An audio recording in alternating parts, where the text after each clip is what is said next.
में एक powerful weapon add हुआ है, मेस, जिससे तुम लिटरली वार्डन तक को वन शॉट में मार सकते हो। लेकिन आज मैं इस मेस की मदद से माइनक्राफ्ट के एवरी बॉस मॉब को वन हिट में मारने वाला हूँ, वो भी एक ब्रांड न्यू वर्ल्ड में।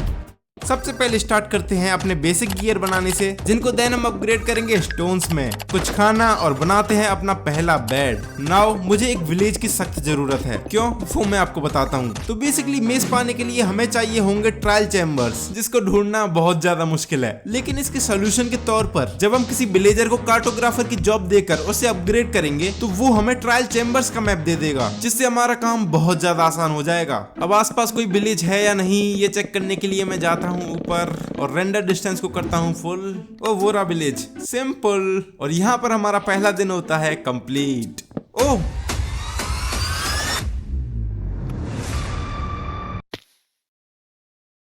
यहाँ पर एक रूइंड पोर्टल भी है और विलेज भी यहीं आसपास कहीं होना चाहिए। ओवरा विलेज का लोकेशन बड़ा प्यारा है। अब विलेज में आने के बाद सबसे पहले हमें कार्टोग्राफी टेबल के लिए पेपर्स चाहिए और ये बनी कार्टोग्राफी टेबल। अब बस मुझे कोई निठल्ला विलेजर ढूंढना है और उसे जॉब दे देनी है।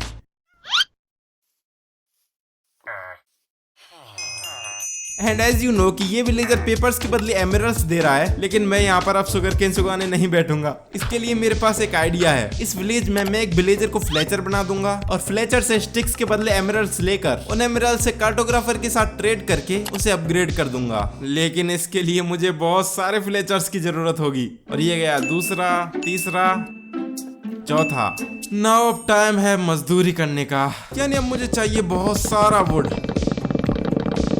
ओ क्या पहाड़ है बे। ऑल्सो ये विलेजर्स इस वुड का क्या करेंगे, इसको भी उठा लेते हैं। नाउ सभी का प्लैंक्स बनाते हैं और अब मैं आप लोगों को कुछ दिखाता हूँ। ये देखो, और इन प्लैंक्स को स्टिक्स में कन्वर्ट करने के बाद ये देखो। ओ भाई अब मुझे महसूस हो रहा है कि मैंने कुछ ज्यादा ही मेहनत कर ली। अब मुझे सभी फ्लेचर्स से जितने हो सके उतने एमरल्ड्स चाहिए और सारी स्टिक्स को ट्रेड करने के बाद मेरे पास है लगभग 6.5 स्टैक्स ऑफ एमरल्ड्स, जिनसे जल्दी से अपग्रेड करते हैं हमारे कार्टोग्राफर को। लेकिन प्रॉब्लम ये है कि इसकी ट्रेड्स बार बार लॉक हो जा रही हैं, तो क्यों ना दूसरी ट्रेड पर शिफ्ट किया जाए। मींस अब मुझे चाहिए बहुत सारा सैंड, जिनको स्मेल्ट करके ग्लासेस में कन्वर्ट करेंगे और इन ग्लासेस को ग्लास पेन्स में, और फाइनली करेंगे अपने कार्टोग्राफर को अपग्रेड। देयर वी गो।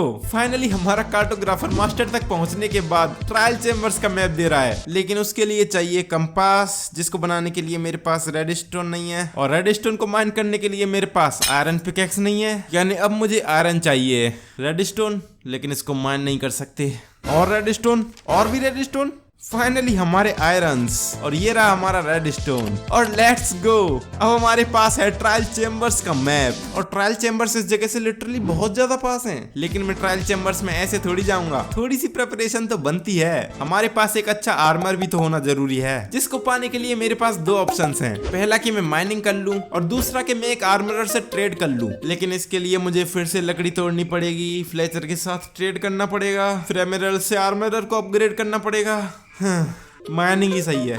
और लकीली मुझे कुछ ही समय में सारे डायमंड्स भी मिल जाते हैं, जिससे अब मैं अपने सारे जरूरी सामान बना सकता हूँ। Then let's make a full diamond armor set and also some diamond tools. लेकिन क्या अभी भी मैं ट्रायल चैम्बर्स में जाने के लिए तैयार हूँ? बिल्कुल नहीं। हमें ट्रायल चैम्बर्स में जाने से पहले एक ओमिनियस बोतल की जरूरत है, जो हमें मिलेगी एक प्लेजर कैप्टन को मारकर। यस, रिसेंट के अपडेट में जब तुम एक प्लेजर कैप्टन को मारोगे तो तुमको कोई बैड ओमन का इफेक्ट नहीं लगेगा, बल्कि उसके बदले तुम्हें एक ओमिनियस बोतल नाम की एक बोतल मिलेगी, जिसको पीकर तुम बैड ओमन का इफेक्ट ले सकते हो। लेकिन इसका ट्रायल चैम्बर्स में क्या काम है, बताता हूँ। तो ट्रायल चैम्बर्स में होते हैं ट्रायल स्पॉनर्स, जिसमें से अलग अलग तरह के मॉब्स स्पॉन होते हैं। लेकिन बैड ओमन का इफेक्ट लेने के बाद वही ट्रायल स्पॉनर्स ओमिनियस स्पॉनर्स में बदल जाएंगे, जिनमें से खतरनाक मॉब्स बहुत ज्यादा क्वांटिटी में स्पॉन होंगे। लेकिन अच्छी बात यह है कि इन सभी मॉब्स को मारने के बाद हमें एक ओमिनियस की मिलेगी, जिससे हम ओमिनियस वर्ल्ड को खोल सकते हैं, जिसमें से हमें अच्छी लूट मिलने के चांसेस नॉर्मल ट्रायल वर्ल्ड से बहुत ज्यादा हाई हो जाते हैं। तो इतना ज्ञान पेलने के बाद काम पे लगते हैं। लेकिन thousands and thousands of blocks travel करने के बाद भी मुझे प्लेजर आउटपोस्ट नहीं मिल रहा था। मुझे बार बार लगातार ब्लेज पे ब्लेज मिले जा रहे थे, लेकिन प्लेजर आउटपोस्ट ओह फाइनली एक आउटपोस्ट, इतनी देर बाद। अब बस मुझे इस लीडर को मारना है और इस ओमिनियस बोतल को ले लेना है। तो अब बारी है ट्रायल चैम्बर्स में जाने की। तो मेरी कैलकुलेशन के हिसाब से हमारे ट्रायल चैम्बर्स यहीं कहीं होने चाहिए। There we go, trial chambers. भाई साहब क्या चीज है भाई ये। अब बस मुझे इस ओमिनियस बोतल को पीना है, जिससे सारे ट्रायल स्पॉनर्स ओमिनियस स्पॉनर्स में बदल जाएंगे और डेंजरस मॉब्स को स्पॉन करेंगे। इस चेस्ट में क्या है? अबे ओमिनियस बोतल, हमने फालतू में प्लेजर आउटपोस्ट ढूंढने में टाइम वेस्ट किया। ओह शार्पनेस 5 की बुक, ये कुछ सही माल है, जाते समय ले जाऊंगा इसे। एक सेकंड, यहाँ पर पानी भी होता है? व्हाट? तो ये है हमारा पहला स्पॉनर, एक स्लाइम स्पॉनर। स्लाइम्स को मारना बहुत आसान होता है पर। और ये रहा वॉल्ट, जिसमें से हमें लूट मिलेगी। इसको तोड़ सकते हैं क्या? नहीं। तो इन सभी स्लैम्स को मारते हैं और लेट्स गो, हमारी पहली ओमिनियस की। और अब इस की को वॉल्ट में लगाते हैं। लग जा। अबे चाबी खराब हो गई क्या? ओह अब मुझे पता चला कि ट्रायल चेम्बर्स में दो तरह के वॉल्ट्स होते हैं, एक नॉर्मल वॉल्ट और एक ओमिनियस वॉल्ट। और मेरे पास एक ओमिनियस की है, जिससे सिर्फ ओमिनियस वॉल्ट खुल सकता है। तो अब मुझे चाहिए एक ओमिनियस वॉल्ट। ओ ये रहा। तो अब इस चाबी को इसमें लगाते हैं और देखते हैं कि हमें क्या मिलता है। ओह गोल्डन एप्पल, नाइस। बट मुझे तो हैवी कोर चाहिए, जिससे मेस बनेगा। तो यहाँ पर और भी स्पॉनर्स एक्टिवेट हो चुके हैं। अब ये तो पूरा आर्मर पहन के आया है। एक तो इस जगह पर कैंप भी नहीं कर सकते, आप पर हर जगह से पॉइजनस पोशंस पड़ते रहते हैं। ट्रायल चैम्बर्स के अंदर पेड़, एक और ओमिनियस बोतल। वाह, इसमें से हमें क्या मिला? Potion of strength. वो हम बाहर से भी देख सकते हैं कि हमें क्या चीज मिल सकती है। Arrows, potions, emeralds, wind charge, x, diamonds, golden Apple. कुछ सामान हमें इन पॉट्स में से भी मिलता है। देखो हमें कौन मिला, 1.21 का न्यू मॉब ब्रीस।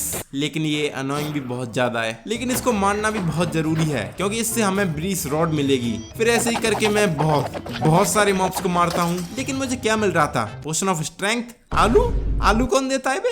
चलो और मॉब्स को मारते हैं। लेकिन यहाँ पर बहुत सारे मॉब्स साथ में हमला करते हैं, तो कभी कभी सिचुएशन बहुत ज्यादा इंटेंस हो जाती है। और किसी किसी का आर्मर तो इतना स्ट्रॉन्ग होता है कि वो आसानी से मरते भी तो नहीं है। लेकिन इन स्केलेटन्स को मारने का बेस्ट तरीका है इनकी आपस में लड़ाई करा दो। ये लड़ते रहेंगे और तुम मस्त अपना काम करो। ओह मुझे स्लो फॉलिंग का इफेक्ट लग चुका है।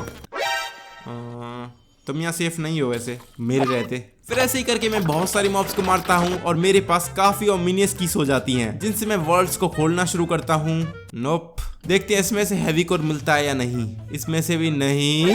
अबे हैवी कोर ये कब मिला मुझे? लेकिन जब मैं रिकॉर्डिंग चेक करता हूँ तो मुझे पता चलता है कि मुझे ये हैवी कोर इससे पहले वाले वर्ल्ड में मिला था। सो ओके, अब मेरे पास मेस बनाने का पूरा सामान है। और ये रही वो सारी लूट जो मुझे ट्रायल चैम्बर्स में से मिली है। और बहुत सी लूट तो मैंने वहीं छोड़ दी। और ये बना हमारा मेस। इसको ट्राई करके देखें क्या इसका ऊपर।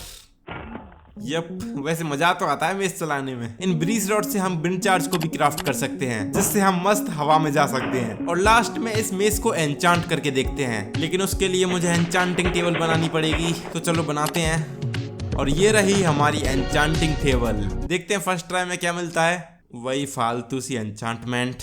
Second try. ओह हम डेंसिटी 4 लगा सकते हैं। डेंसिटी 4 से हम मॉब्स को कम ऊंचाई से भी मार सकते हैं। इस आयरन गोलम को भी मार के देखते हैं। ओह काफी सही चीज है भाई ये। तो अब बारी है हमारे सभी बॉस मॉब्स को वन हिट में मारने की, जिसके लिए मुझे चाहिए कुछ ऑब्सीडियंस, जिनसे जल्दी से एक पोर्टल बनाकर चलते हैं नेदर में। अब मुझे बस एक फोर्ट्रेस चाहिए। There we go. यहाँ से मैं ब्लेजेस को मारकर कलेक्ट करूंगा कुछ blaze rods and also ender pearls, जिनसे मैं बनाऊंगा आइस ऑफ एंडर। अब क्योंकि हमें माइनक्राफ्ट के 3 बॉस मॉब्स को वन हिट में मारना है, तो थोड़ी प्रिपरेशन तो बनती है, जिसके लिए मुझे चाहिए होंगे कुछ टोटम्स। तो इसके लिए मैं रेड तो नहीं करवाने वाला। यस। तो जब मैंने अपने कार्टोग्राफर को अपग्रेड करके मास्टर लेवल तक पहुंचाया था, तो उसकी लास्ट ट्रेड थी वुडलैंड मैंशन का मैप। तो हाँ, हम जाएंगे वुडलैंड मैंशन में। लेकिन शायद मेरा ये सोचना गलत था, क्योंकि ये हद से ज्यादा दूर है। तो हम वुडलैंड मैंशन के बहुत ज्यादा नजदीक हैं। और फाइनली हमारा वुडलैंड मैंशन। अब बस मुझे संभाल के सभी पर दूर से हमला करना है, क्योंकि ये विंडिकेटर्स डायमंड आर्मर में भी बहुत ज्यादा डैमेज देते हैं। फाइनली हमारा पहला टोटम, दूसरा टोटम, और ऐसे ही करके मेरे पास इनफ टोटम्स हो चुके थे। So it's time to our main mission now. अब मैं पूरी तरह से रेडी हूँ एंड में जाने के लिए। वो देखो तो हमें कौन मिला, रस्टी वुल्फ। नाउ अब मेरे सफर में कुछ दोस्त भी हैं, तो स्ट्रॉन्ग होल्ड इस जगह पर होना चाहिए। लेकिन मेरे पास 10 ही आइस ऑफ एंडर्स हैं। देखते हैं क्या होता है। ये रहा हमारा पोर्टल। इसको तोड़ते हैं और अबे भाई क्या लक है, मेरे पास फिक्स आइस ऑफेंडर्स हैं। नाउ अब एंड में चलते हैं। अब मैं एंडर ड्रैगन को मारने के लिए ब्लॉक्स लगाकर तो ऊपर नहीं जाने वाला। इसे मारने के लिए मैं यूज करूंगा इलेक्ट्रा का। कैसे मैं बताता हूँ। तो basically and islands main island के हंड्रेड्स ऑफ ब्लॉक्स ही दूर एग्जिस्ट करते हैं, जहाँ जाकर हम बिना एंडर ड्रैगन को मारे इलेक्ट्रा को ले सकते हैं। तो इसके लिए मैं बनाऊंगा एक सिंपल फ्लैंग मशीन, जिसमें बैठकर मैं मस्त ट्रेवल कर सकता हूँ।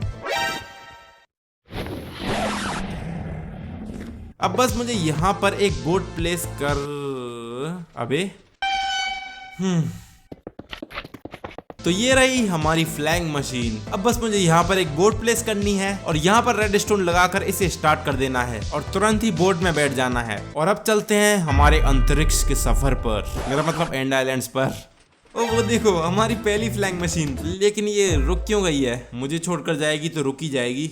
शायद ये मेरे रेंडर डिस्टेंस से बाहर जाने की वजह से रुक गई होगी। और फाइनली हमारे एंड आइलैंड्स। अब सीधा चलते हैं एंड शिप में और लेट्स गो हमारा इलेक्ट्रा। कुछ भी बोलो यार, इलेक्ट्रा से उड़ने में मजा ही कुछ और है। तो अब मैं पूरी तरह से तैयार हूँ। तो सबसे पहले सारे एंड क्रिस्टल्स को फोड़ते हैं। अब बस मुझे एंडर ड्रैगन को मारने के लिए परफेक्ट टाइमिंग की जरूरत है। जैसे ही एंडर ड्रैगन बैठने वाला होगा तभी मुझे इलेक्ट्रा से उड़कर ऊपर जाना है और नीचे आकर, अबे यार मुझे ये थोड़ा जल्दी करना पड़ेगा।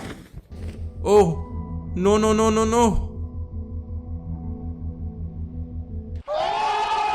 अब तो शायद हो जाना चाहिए। ओ हो गया, लेकिन मरा क्यों नहीं? मुझे थोड़ा और ऊपर से मारना चाहिए था। फिर से ट्राई करते हैं। नोप, इस बार पक्का लग जाना चाहिए। और देयर वी गो, मैंने बिना टोटम के मार दिया। मैं लिटरली टोटम को यूज करना भूल गया था। ओ भाई मैं गलती से भी मरता तो मुझे फिर से एंड में जाना पड़ता। लेकिन अब इन एंडरमैन्स को क्या हुआ? अब मुझे एक ही चीज करनी पड़ेगी। 1 2 3 भागो।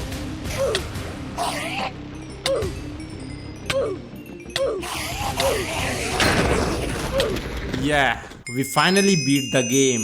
लेकिन अभी भी हमारे 2 बॉस मॉब्स रह गए थे और हमारा दूसरा बॉस मॉब है विदर, जिसको स्पॉन करने के लिए मुझे चाहिए 4 सोल सैंड और 3 विदर स्केलेटन स्कल्स, जिनको पाना इतना भी इजी नहीं है। इसलिए इसके लिए मुझे चाहिए लूटिंग 3 की स्वॉर्ड। हाँ यो लूटिंग 3। अब बस चलते हैं सीधा नेदर में। ये रही हमारी फोर्ट्रेस। लेकिन यहाँ पर विदर स्केलेटन्स क्यों नहीं है? इसने स्कल ड्रॉप किया? नहीं। इतने सारे विदर स्केलेटन्स को मार दिया और अभी तक एक भी स्कल नहीं मिला।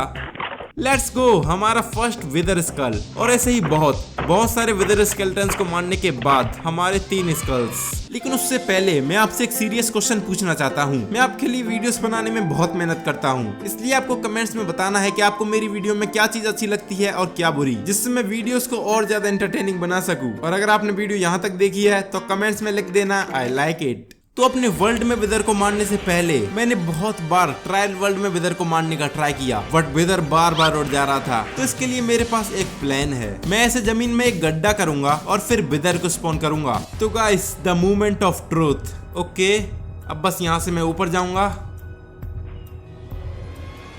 और नाउ अभी हमारा लास्ट बॉस मॉब बचता है बॉर्डन। लेकिन एंशिएंट सिटी में जाने से पहले सारा फालतू सामान हटाते हैं। और 1 मिनट, मैं भूल कैसे गया कि मेरे पास 1.21 का नया फ्लो आर्मर ट्रिम है, जो मुझे ट्रायल चेम्बर्स में मिला था। तो क्यों ना इसको अपने आर्मर पर लगाकर ट्राई किया जाए, जिसके लिए मुझे चाहिए 4 फ्लो आर्मर ट्रिम्स। जिसके लिए इसको डुप्लीकेट कैसे करते हैं? ओ, इसके लिए ब्रीज रॉड चाहिए। अब बस मुझे डिजाइन सेलेक्ट करनी है। Diamonds, redstone, emerald. रेडस्टोन सही है। तो ये है हमारा नया आर्मर। तो अब हम पूरी तरह से तैयार हैं वार्डन को मारने के लिए। लेट्स गो, एक एंशिएंट सिटी। वार्डन जाए भाड़ में, डैमेज ज्यादा जरूरी है। पहले तो चेस्ट में देखते हैं क्या है। ओ, लगता है वार्डन स्पॉन हो गया। तो वार्डन को बिना प्लान के मारना बेवकूफी है। तो मैं तुम लोगों को अपना प्लान बताता हूँ। तो सबसे पहले मैं कुछ इस तरह से जमीन में गड्ढा करूंगा जिसमें वार्डन ट्रैप होगा। जिसके बाद मैं ऊपर तक एक टनल बनाऊंगा ताकि मुझे वार्डन को वन हिट करने के लिए थोड़ी सी जगह मिल सके। इसके बाद ट्रैप डोर्स, क्योंकि आपको नहीं पता तो मॉब्स को ट्रैप डोर से ऐसा लगता है कि सामने रास्ता है और वो ट्रैप डोर में फंस जाते हैं। अब बस मुझे वार्डन को स्पॉन कराना है। ओके, स्पॉन हो चुका है। लेकिन यहाँ पर कैसे बुलाऊं? एरोस की आवाज से आएगा क्या? वो मुझे दिख रहा है, बस एक बार एरो लग जाए उसे। ओके, वो आ रहा है। एंड लेट्स गो, वार्डन फंस चुका है। अब बस ये डिस्पॉन ना हो इसके लिए इसको नेम टैग देते हैं। ओ मेरी हेल्थ। अब आप सोच रहे होंगे कि मेरे पास टोटम्स क्यों नहीं है। तो मैं एक बार वार्डन को मार चुका हूँ, जिसकी रिकॉर्डिंग करना मैं भूल गया। तो इसको मारने में मेरे टोटम्स खत्म हो चुके हैं। मींस अब मेरे पास बस एक ही चांस है, जिसके लिए मुझे उड़कर इस होल से ऊपर जाना है। मेरे पास एक ही चांस है। नाउ एट द एंड मैं यहाँ से जंप करूंगा। ओह, मैंने मार दिया, लेकिन मैं क्यों मर गया? शायद वार्डन के सोनिक बूम ने मुझे मार दिया। लेकिन ये ट्रैप डोर्स कैसे बंद हो गए? क्या हो रहा है माइनक्राफ्ट में? बट फाइनली हमारा चैलेंज कंप्लीट होता है। हमने सारे बॉस मॉब्स को मेस से 1 हिट में मार दिया। लेकिन ये मुझे नहीं चाहिए, क्योंकि जब से मेस माइनक्राफ्ट में आया है तब से माइनक्राफ्ट और ज्यादा इजी हो गया है। हमारे पास ऑलरेडी टोटम्स हैं जो हमें लिटरली इमॉर्टल बना देते हैं। पहले माइनक्राफ्ट में वार्डन का कितना खौफ रहता था, हमारी एंशिएंट सिटी में जाने से भी फटती थी। लेकिन अब हम आसानी से वार्डन को एक झटके में मार सकते हैं, जिससे माइनक्राफ्ट और ज्यादा इजी हो गया है। इसलिए मुझे तो मेस नहीं चाहिए। मैं बिना मेस के ही नॉर्मली सही हूँ। आपको क्या लगता है? कमेंट्स में जरूर